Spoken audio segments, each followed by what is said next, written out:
غریب نواز نہ آتے تو تیرا باپ مسلمان نہ ہوتا تو کیا بات کرتا ہے؟ 90 لاکھ کو مسلمان بنائے. ہم کہتے ہیں ہندوستان میں کوئی کسی سلسلے کا ہو، غریب نواز کا احسان اس کے سر پہ بھی، اس کے باپ کے سر پہ بھی، اس کے دادا کے سر پہ، اس کے لکڑ دادا کے سر پہ بھی. ہاں، ہندوستان غریب نواز کی جاگیر ہے، جاگیر.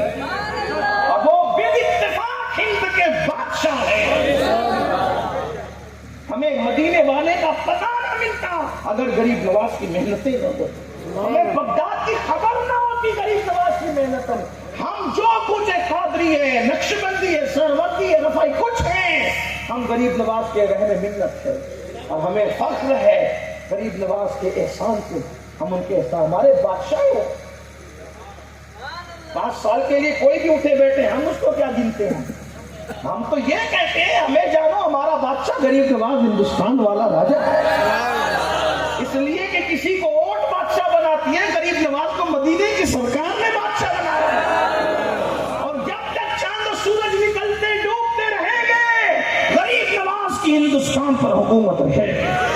حکومت وقت یاد رکھے، یہاں تو کل دوسرا رہے گا. زمین ہندوستان کا راجا ہمارا خواجہ سدا رہے. کسی سلسلے کے مرید ہے، یہ سبق یاد رکھنا. اگر ہندوستان میں رہتے ہو تو پہلے ہم چشتی ہے، بعد میں سکتے.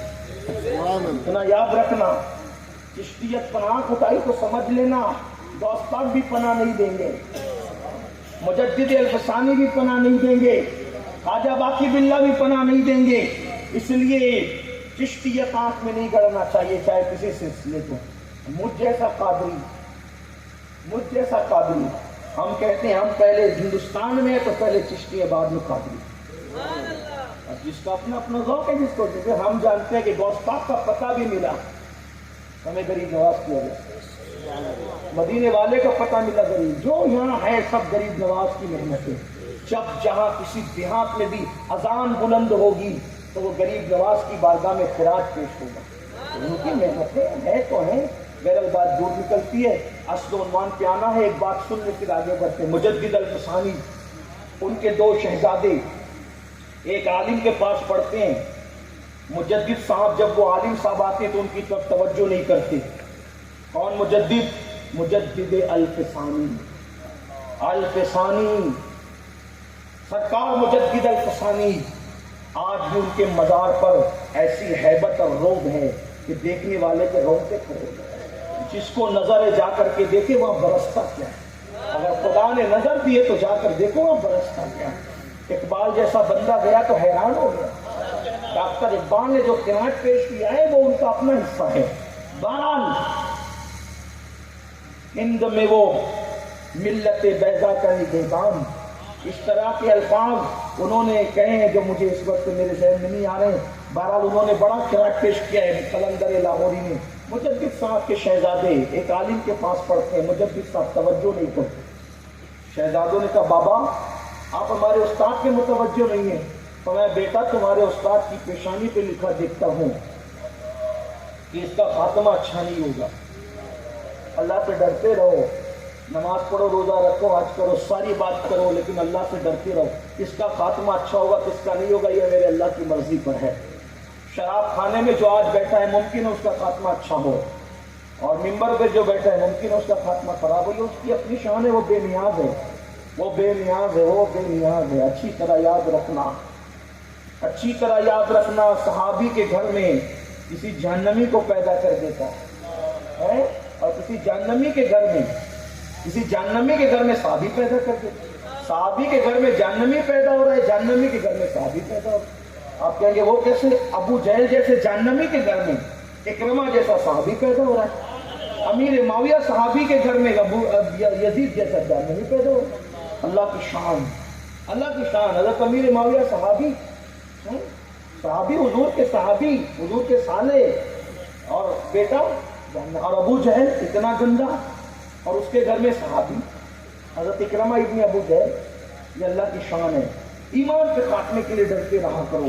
تو عرض کر رہا تھا مجدد صاحب نے کہا تمہارا استاد خیر سے محروم. شہزادوں نے کہا بابا آپ جیسا بابا جس کا ہو اس کا استاد بھی خیر سے محروم.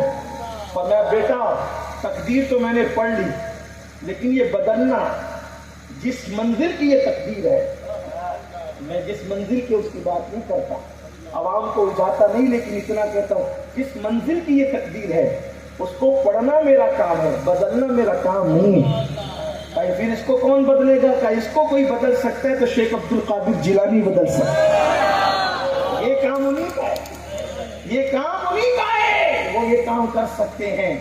اللہ اکبر اذکر فرماتے ہیں، میں عرض کروں گا ان سے، میں ان سے عرض کروں گا، اگر وہ توجہ کرے تو تمہارے استاد کا کام بن سکتا ہے۔ اب مجدد صاحب ہیں کب کے؟ 1000ویں صدی کے۔ غوث پاک کو وصال فرمائے کتنے سال ہو گئے؟ 500 سال، 500 سال ہو گئے۔ اور مجدد صاحب ہے کہاں رہتے؟ ہندوستان کے سر ہند میں۔ غوث پاک کا مزار کہاں ہے؟ بغداد میں۔ مطلب یہ ہے کہ سچے نقش بندی وہی ہے جو یہ عقیدہ رکھتے ہیں ہم یہاں سے پکارے وہاں وہ سنیں، ورنہ مجدد صاحب کا نام لے کر اگر علم غیب کا انکار کرو گے تو مجدد صاحب آپ کو پناہ نہیں دیں گے۔ مجدد الفسانی کا عقیدہ یہ ہے کہ میں عرض یہاں سے کروں گا، وہ قبر انور میں وہاں سے سنیں۔ اور پھر جب غوث اعظم کے سننے کا یہ عالم ہے تو ان کے نانا جان محمد الرسول اللہ کے سننے کا عالم کیا ہوگا؟ میں عرض کروں گا اگر انہوں نے توجہ کی تو تیرے استاد کا کام بن جائے گا۔ پھر عرض کیا اور پھر بعد میں استاد آیا تو مجدد صاحب نے اس کا رسپیکٹ کیا۔ اب بچوں نے جانے کے بعد کا بابا آج رنگ بدلا ہوا تھا، فرمایا میں نے غوث پاک سے عرضی لگائی تھی، انہوں نے توجہ فرمائی، تمہارے استاد کی بدبختی کو اللہ نے نیک بختی میں تبدیل فرما دیا۔ اندازہ کریں جس کے بارے میں مجدد صاحب ایسا عقیدہ رکھے اس غوث اعظم کی شان کا عالم کیا ہے۔ تو بات دور نکلی، میں عرض یہ کر رہا تھا کوئی ان کو مان کے دیکھے پھر اس کی برکتیں دیکھے۔